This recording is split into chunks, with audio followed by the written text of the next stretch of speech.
Hi, folks. Now that you've had a chance to identify your topic of interest and goals for the personal project, we're going to talk a little bit more about the process that you'll follow to complete your project. Our goal today is to establish the platforms you will use to keep track of your process and collect the evidence of the work that you're doing along the way.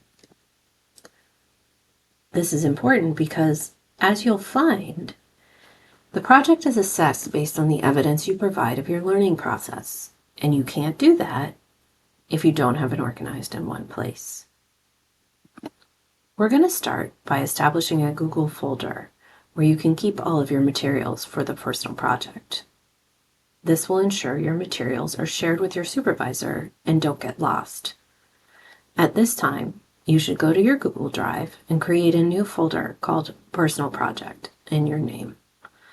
Make sure that you set the sharing permissions for this folder to all MCPS users can view. That will allow you to put things in the folder to share with your supervisor, and you won't have to change the permissions for every document.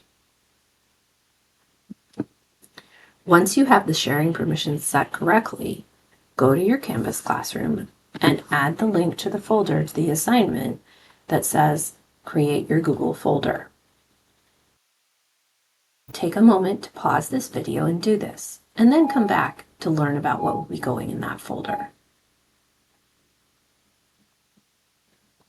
Now that you have a place to store your materials, we are going to move on to discuss the role of the process journal in the personal project process. The term process journal refers to all of the evidence of the process you follow. Your proposal, brainstorming sheet, and any notes or thinking that you've done already are the first parts of that process journal. You've already started on this and didn't even know it. Throughout the next few months, you'll need to collect evidence of 3 things. We will go over those now, and today you'll create a Google Doc that will help keep you organized. The process journal includes structured assignments, which are required for all students, unstructured entries, which document your ongoing work, and reflection questions, which you complete following each meeting with your supervisor. This chart lists out some of the key features of the process journal. Take a moment to review it before learning more about the kind of entries you'll be making in your process journal.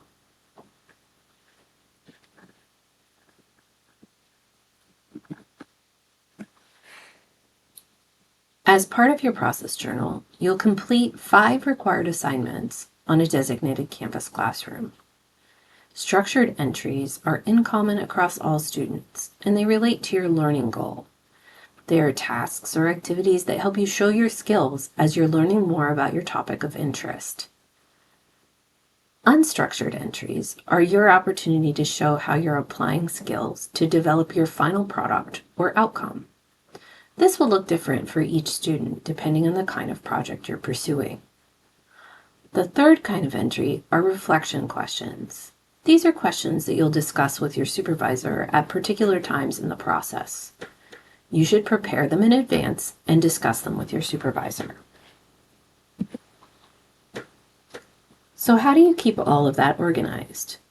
In order to help you keep track of this work, we've created a template that will help you link all of these separate pieces of the process together. You'll make a copy of this template and add it to the Google folder you just created.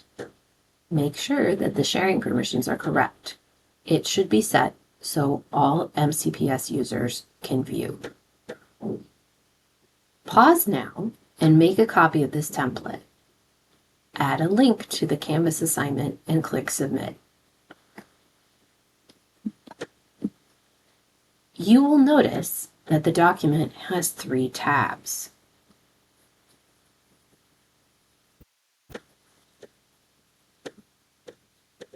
The first page includes instructions and links to the various Canvas assignments for the project.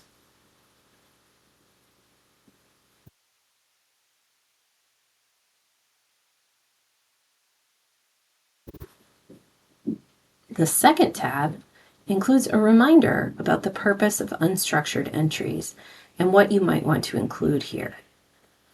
The third tab which says evidence of process, is a place for you to record your ideas, take notes, or make plans. You can add photos of your process here, include communication to your supervisor, or use this as it is helpful to you. Even though it's just a blank document, this is actually an essential part of recording your progress. That progress will look different for different students.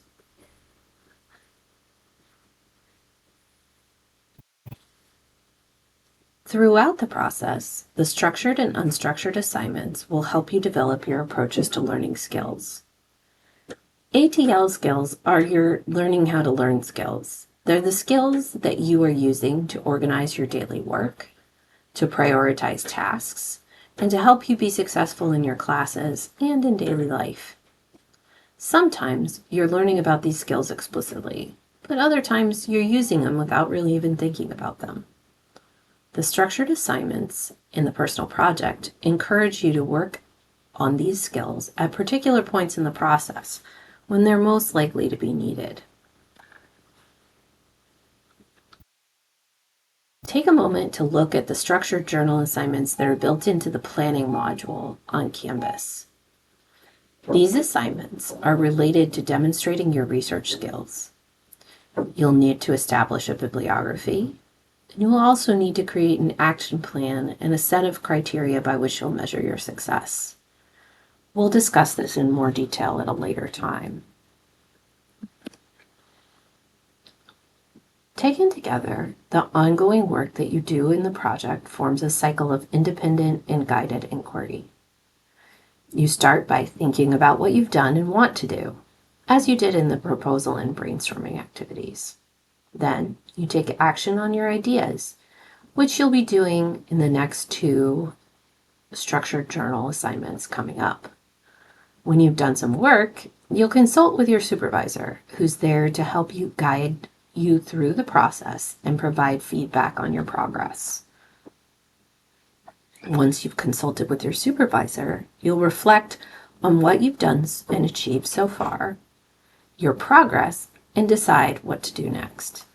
Every 3 weeks or so, you'll repeat this cycle. The important part of it is really the thinking and action you take on your own, and the process journal is a record of that.